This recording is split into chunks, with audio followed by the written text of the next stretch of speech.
Halo Sobat YouTube, dimanapun kalian berada. Kali ini saya kedatangan pisau Nesmuk dari Bang Andi Gian Blade. Lagi demen nih sama karya-karya dari Bondowoso. Untuk review kita kali ini agak lain ya kawan-kawan, karena saya ingin memperagakan Tree of Tool dari Nesmuk.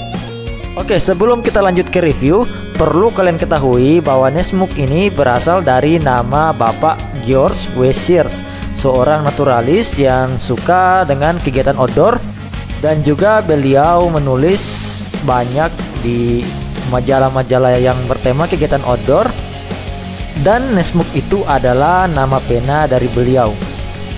Oke, ini kita dirikan tenda dulu ya, biar enak kalau ada hujan atau apa, ada tempat perlindungan. Oke, kita lanjut ke Nesmuk yang saya bawa ini. Oke, jadi Bapak George W. Sears atau Bapak Nesmuk ini punya sebuah buku yang berjudul Woodcraft. Nah, Nesmuk ini awalnya muncul di buku Woodcraft tersebut. Dan di dalam buku tersebut dituliskan tentang Tree of Tool dari Bapak Nesmuk, yaitu pertama sebuah kapak. Ini kapaknya ala-ala kapak Wiro Sableng ya kawan-kawan ya. Kemudian ada multi tools, dan kemudian ada pisau skinning.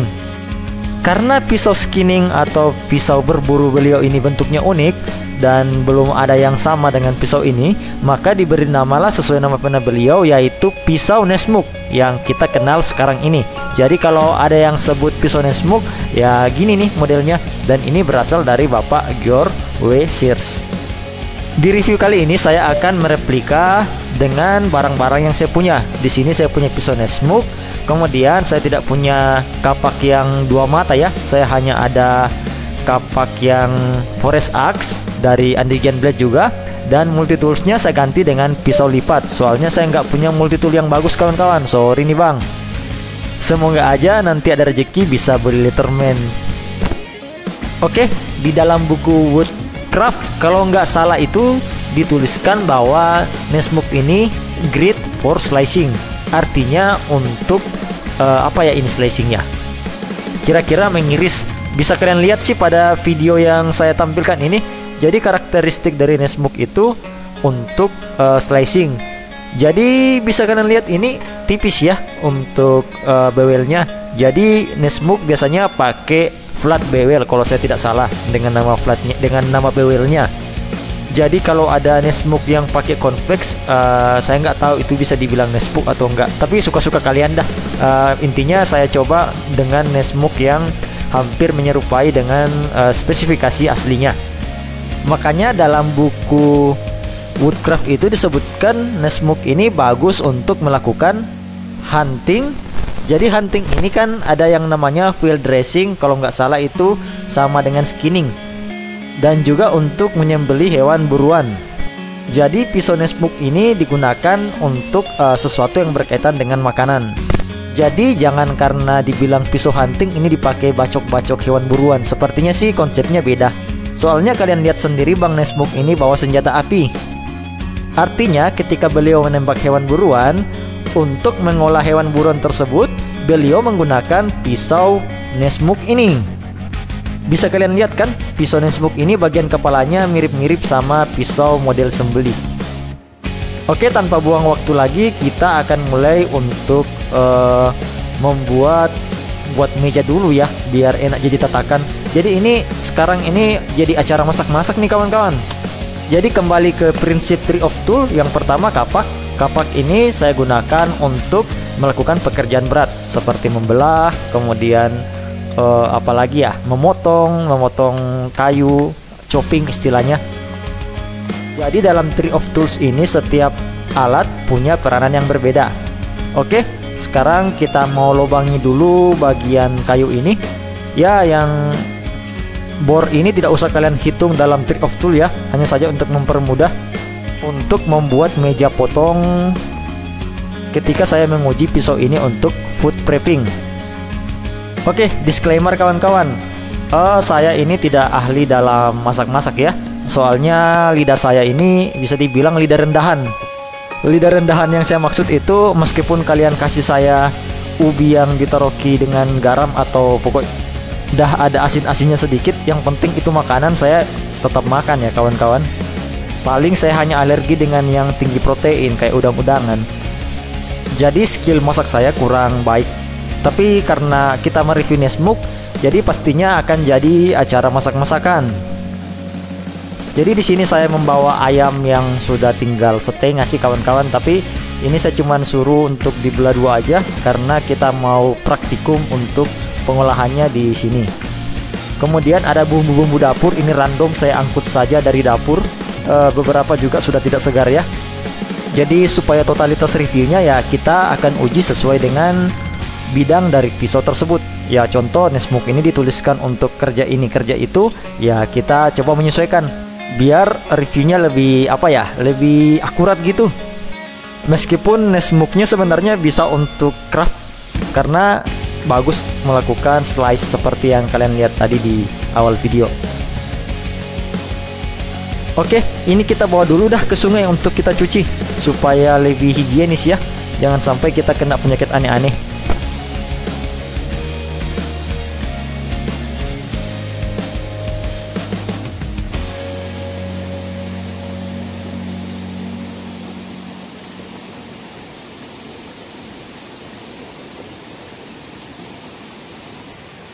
Oke, setelah kita cuci bersih, bisa kalian lihat bahan-bahannya auranya kayak segar kembali ya. Jadi, kalau kalian perhatikan pisau sembeli yang merek kayak Victorinox kalau nggak salah, sama yang merek Tramontina juga ada, itu bentuk kepalanya sama dengan Nesmuk ini ya. Karena katanya sih juga si pisau Nesmuk ini, si Bang George Wessers atau Bang Nesmuk ini terinspirasi dari butcher knife atau pisau sembeli. Oke, kita lanjut untuk membuat tripod dahulu. Tripod ini nanti yang akan kita gunakan untuk menggantung panci.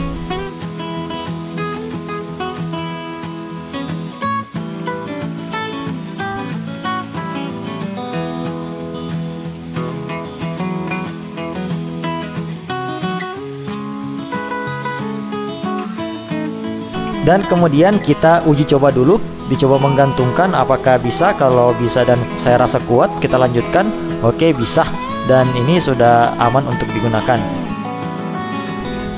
Oke, jadi kira-kira seperti ini situasi kita saat ini di campsite. Dan ini semua yang saya bawa.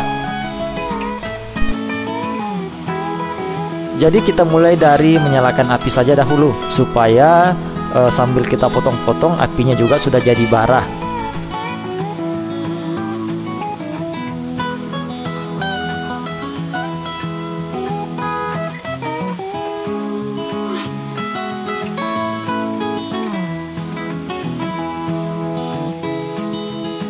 Setelah api kita menyala, kita akan langsung untuk memotong-motong bahan-bahan tadi menggunakan pisau dari Nesmuk ini. Tapi sebelum saya potong-potong, ini kayunya saya siram dulu dengan air biar lebih bersih dan lebih higienis ya kawan-kawan ya. Ayamnya akan saya potong-potong dengan mencari bagian tulang rawannya.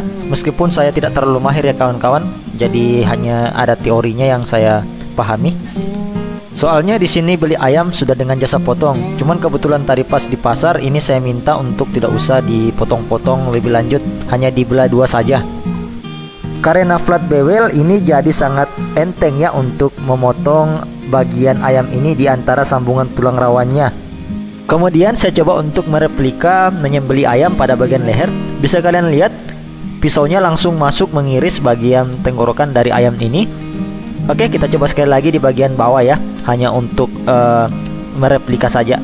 Jadi bisa kalian lihat pisaunya dengan gampang langsung masuk ke tenggorokan ayam. Meskipun kalau kita sembelih ayam hidup itu pasti ada perbedaan, mulai dari bagian bulunya yang masih ada dan sebagainya. Tapi kira-kira mungkin kalian bisa dapat bayangan dari sini. Oke, kemudian kita coba untuk memotong bagian-bagian lainnya melalui sambungan-sambungan otot dari ayam ini. Meskipun saya kurang profesional dalam menangani ayam ini, tapi semoga kalian bisa mendapatkan bayangan tentang pisau Nesmuk dari percobaan yang saya lakukan ini.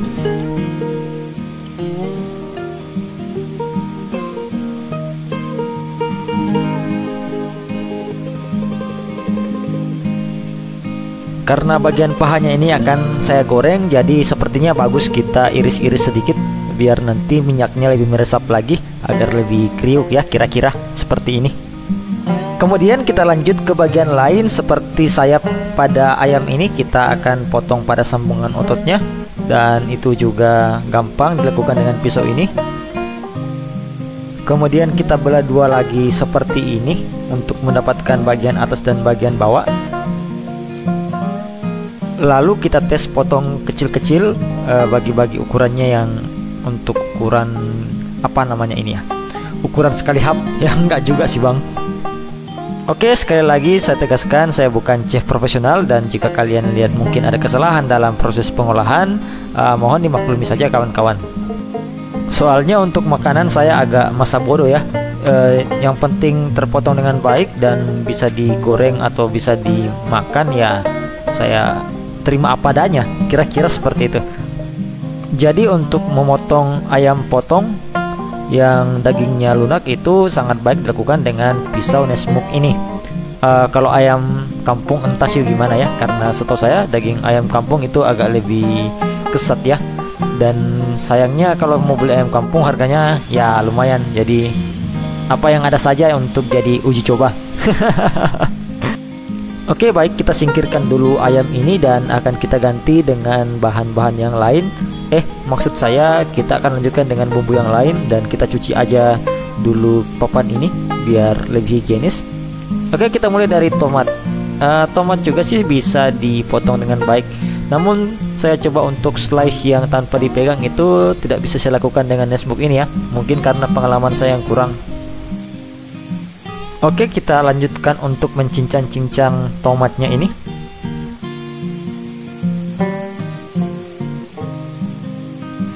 Kemudian kita coba potong-potong cabai merah besar ya, kalau nggak salah namanya ini. Oke, cabai merah besar kita coba potong menggunakan Nessmuk.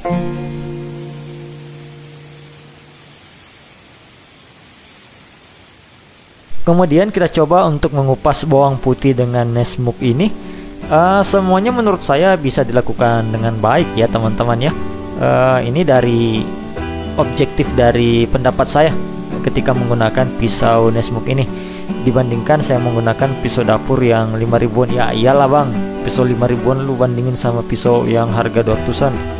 Ya gitu dah, soalnya di dapur sering pakai pisau stainless murah yang itu, yang made in China itu. Ditambah skill saya yang mengolah bahan yang mungkin masih kurang baik, jadi ya ini jadi kombinasi yang lucu ya kawan-kawan ya. Karena bagian kepalanya jenong kayak gini bisa untuk menaikkan apa namanya tadi itu, menaikkan bahan-bahan ke piring. Jadi untuk menaikkan barang-barang ke piring kita bisa menggunakan bagian sisi sampingnya karena Nessmuk ini lumayan lebar. Kita lanjut dengan bahan selanjutnya yaitu ini daun bawang. Daun bawangnya ini udah agak layu dan masih bisa di-handle dengan baik oleh pisau Nessmuk ini. Kemudian kita coba untuk menambahkan bawang putih lagi, tapi bawang putihnya kita cincang-cincang ya kawan-kawan ya.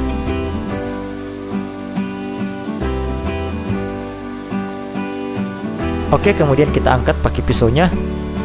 Set, keren banget ya. Oke, lanjut kita cuci mentimun ini untuk apa namanya, cuci mulut. Jadi saya mau coba untuk mengkupas mentimun menggunakan pisau Nessmuk ini. Dan menurut saya ini juga sudah bisa dilakukan dengan baik oleh pisau Nessmuk yang saya pegang ini.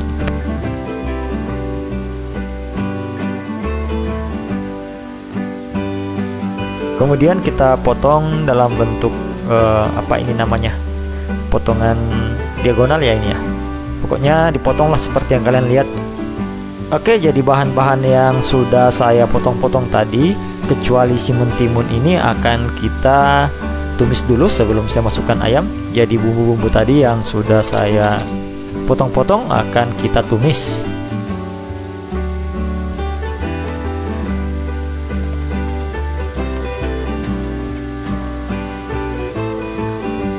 Oke, kita mulai masak. Ini sembarang saja sebenarnya, ini saya potong semua dan saya masukin, saya tumis. Nanti rencananya kita masukin ayam. Ini jadi kayak ayam apa namanya ya, ayam tomat mungkin ya namanya.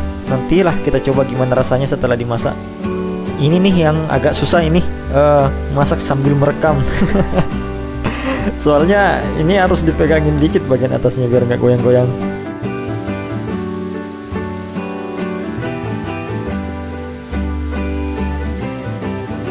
Oke, kita aduk-aduk lagi.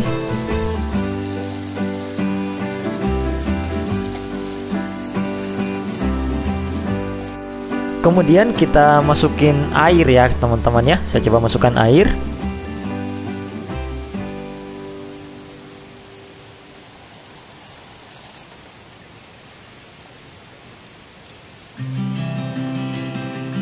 Baru kemudian kita masukin ayam secukupnya ke dalam. Yang penting muat di panci ini. Oke, jadi ini sudah mendidih ya kawan-kawan ya. Kita tunggu lagi dan kita aduk-aduk sampai dagingnya benar-benar matang dan lembut. Dan setelah matang kita angkat dan pindahkan ke tempat yang lebih aman. Jadi masakan pertama kita ini kita sebut saja sebagai ayam tomat gado-gado. Tapi sebelum kita nyicip, kita masak nasi dulu ya kawan-kawan ya. Jadi setelah saya pindahkan, wadahnya ini akan saya pakai untuk masak nasi.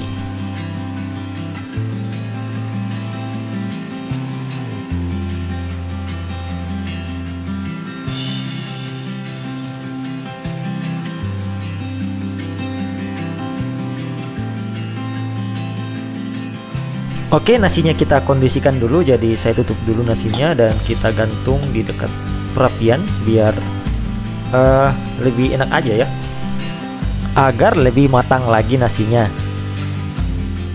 Oke, kita lanjut ke paha ayam ini, kita mau goreng dulu.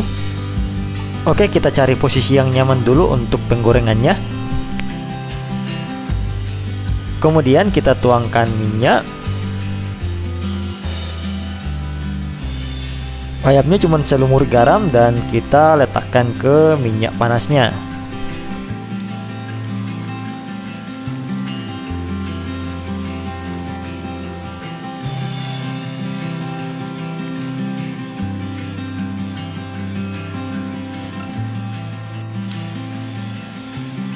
Oke, ayamnya tampaknya sudah mulai matang kawan-kawan. Nasinya juga ini kelihatan bagus ya teman-teman ya.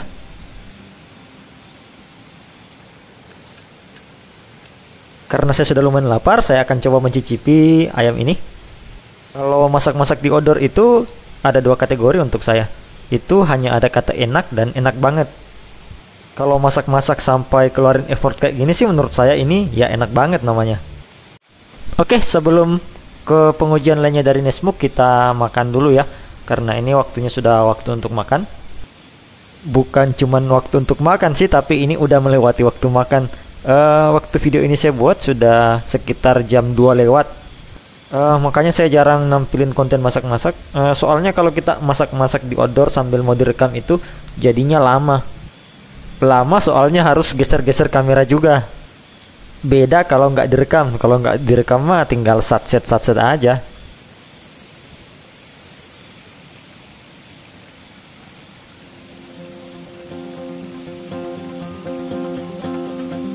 Kemudian kita guyur lagi ya pakai kuah ayam tomat biar tambah nikmat. Oke kawan-kawan, mari kita makan dan mengumpulkan energi terlebih dahulu. Sorry nih makannya kayak orang kelaparan karena memang lagi kelaparan. Ini jam 3 siang baru saya makan. Makanya makannya rakus bang.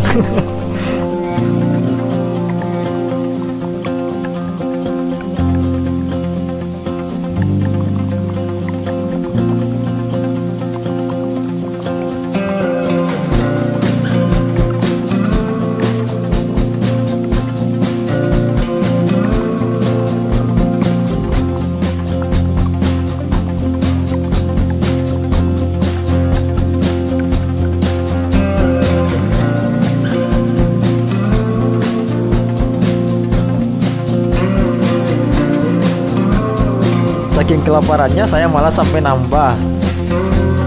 Bentar-bentar, ini review pisau atau lagi mukbang ya? Mana-mana aja, yang penting kenyang dulu.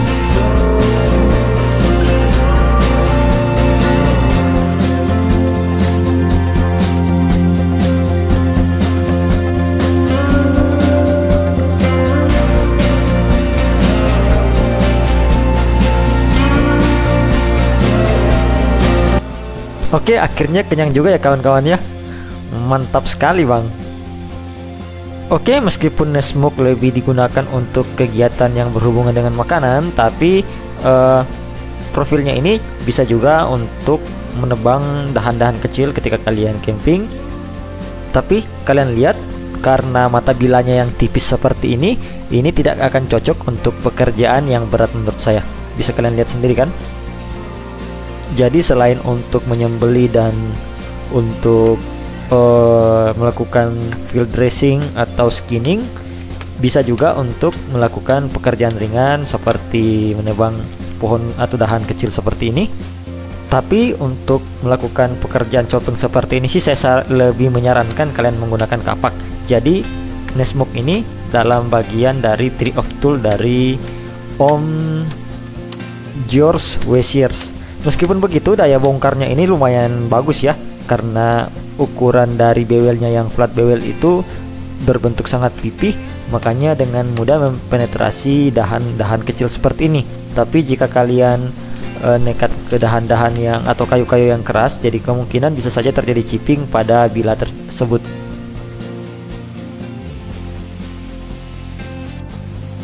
Oke, kita lanjut ke horizontal chopping.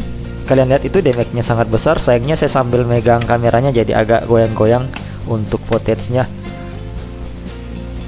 Kalau kalian tanya horizontal chopping gimana, ya menurut saya bagus untuk ukuran seperti ini. Tapi kalau kayunya sebesar paha sih saya agak ragu dan agak takut menggunakan Nessmuk diayunkan seperti ini. Mending pakai kukri atau apa namanya, kapak. Jadi kalian ingat, Nessmuk ini berada dalam tree of tools. Jadi untuk pekerjaan berat kalian menggunakan kapak, untuk crafting kalian menggunakan multi tools, kemudian untuk mengolah makanan kalian menggunakan pisau Nessmuk ini. Itu kalau kita mengikuti asas Nessmuk dalam buku Woodcraft ya kawan-kawannya, sesuai dengan anjuran Pak George Wessiers. Karena kebanyakan kayu tadi sudah saya belah pakai kapak, jadi yang ada bentuk-bentuk kayu yang sudah terbelah. Jadi kita mau tes untuk batoning, tapi saya menggunakan log kayu yang sudah dibelah tadi.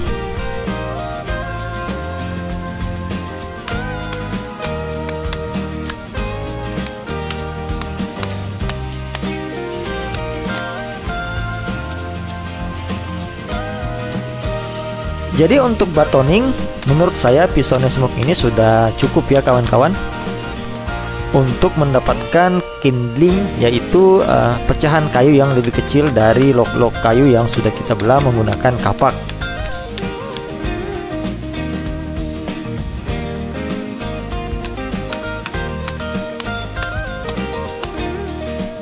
Karena pisau ini grade slicer atau bagus untuk slice, maka agak susah untuk mendapatkan feather stick yang ukurannya itu yang kriwil-kriwil, karena pisau ini menghujam dalam ke dalam serat kayu. Tapi karena ketajamannya yang sangat baik, jadi ini enak juga untuk membuat feather stick. Meskipun feather sticknya itu tidak kriwil-kriwil seperti kalau saya menggunakan pisau saya yang lain yang convex edge. Tapi kalau kalian tanya, Bang, Nessmuk ini sudah bagus nggak untuk buat feather stick? Ya menurut saya bagus aja. Tinggal tekniknya teman-teman yang bermain untuk menghasilkan mungkin feather stick yang lebih halus.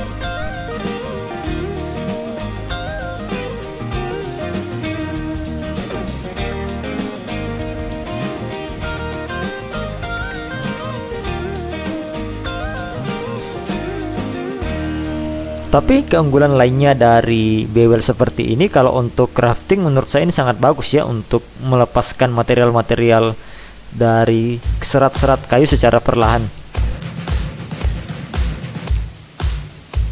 Jadi karakternya ini sangat enak untuk melakukan slice, atau apa ya bahasa Indonesia dari slice, masih memotong sih, tapi memotong yang gimana ya, pokoknya seperti yang saya peragakan ini, dimana ketika kita memotong sebuah objek itu akan masuk sangat dalam dan memiliki kemampuan yang baik untuk memisahkan serat-serat kayu. Ini ngomong saya agak ngawur ya kawan-kawan ya. Intinya yang seperti ini, seperti yang kalian lihat di video ini. Jadi dia ini sangat bagus untuk melakukan slice.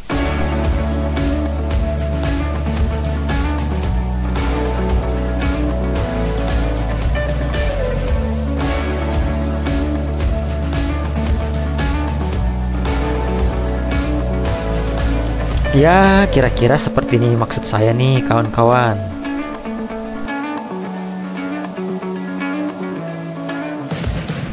Jadi kalian yang suka masak-masak di alam, saya rasa cocok untuk memiliki pisau ini, pisau berjenis Nesmuk ini. Yang penting kalian kolaborasikan dengan tools lain seperti kapak maupun pisau lipat, atau kalian bisa ubah sendiri. Saya sih lebih senang pakai Nesmuk, kapak, kemudian dengan gergaji lipat. Ini bisa jadi kombinasi yang lebih baik lagi jika punya gergaji lipat. Jadinya ini udah bukan 3 of tool lagi ya, tapi jadi 4 of tool atau 4 alat. Jadi 4 alat dengan masing-masing fungsi yang berbeda. Jadi kalau ingin long term, saya rasa cocok juga. Hanya saja pastikan di tempat yang pernah kalian kunjungi sebelumnya. Kalau tempat yang pertama kalian datangi di hutan tropis seperti ini, saya lebih menyarankan kapaknya diganti dengan parang. Jadi bisa juga pakai parang, Nesmuk, gergaji lipat. Jadi Nesmuk ini saya rekomendasikan untuk kalian beli. Satu hal yang kurang dari Nesmuk ini hanya pada bagian sarungnya. Jadi untuk sarungnya ini berbentuk seperti pisau survival ya. Akan lebih estetik lagi jika sarungnya ini seperti contoh sarung dari duku parang yang di belakang ini, yang mengikuti bentuk dari duku parang. Kemudian kelemahan lainnya dari sarung Nesmuk yang saya punya ini bisa kalian lihat. Karena Nesmuk ini sangat baik untuk melakukan slice, jadi ketika saya tarik bisa kalian lihat ini terpotong-terpotong ya bagian dalamannya. Jadi itu saja sih kurangnya, yang lainnya udah bagus semua. Nah contoh ini ketika saya masukkan dan saya tarik keluar, itu biasanya agak miring-miring karena memang Nesmuk ini bagian bewelnya ini sangat flat ya menurut saya.